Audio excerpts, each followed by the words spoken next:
자, 영상 하나 더. 예, 이게 지금 세금을 매기는 방식이 뭐라 그래야 되지? 말을 잘못했네요. 이제 세무조사가 들어가는 거잖아요. 세무조사가 들어가는 방식이 한 번 어겼다고 들어가지 않는다고 합니다. 이거를 정말 제 마일리지처럼 차곡차곡 쌓아놓는다고 해요.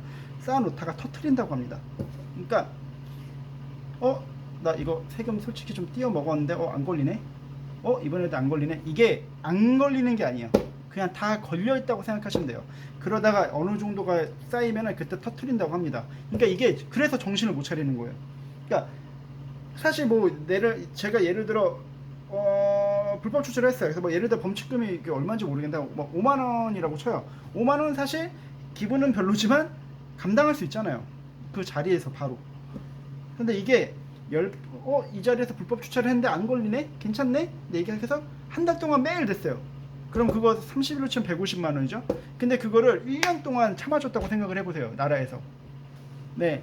그러면 그걸 한 번에 때렸다고 생각해보세요. 그리고 이게 제가 잘못해서 세금을 안 낸 거잖아요.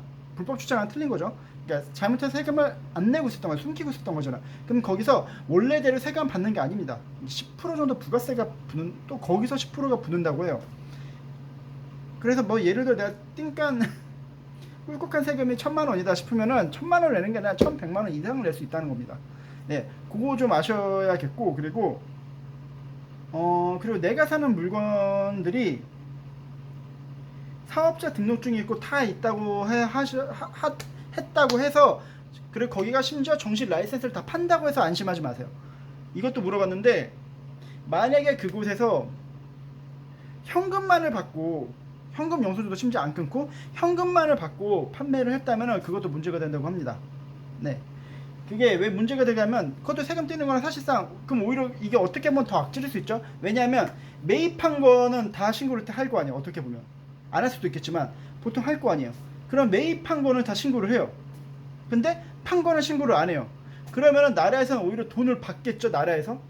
그러니까 나라가 돈을 받는 게 아니라 그 판매자가 오히려 나라에서 돈을 받겠죠. 그럼 그것도 다 체크를 합니다. 나라에서. 그럼 그것도 쌓아뒀다가 터트립니다. 네, 그것도 알고 계시면 될 것 같고, 이번 기회로 좀 세금 문제나 이런 거에 대해서 좀 더 잘 아시는 분들이 되셨으면 좋겠습니다.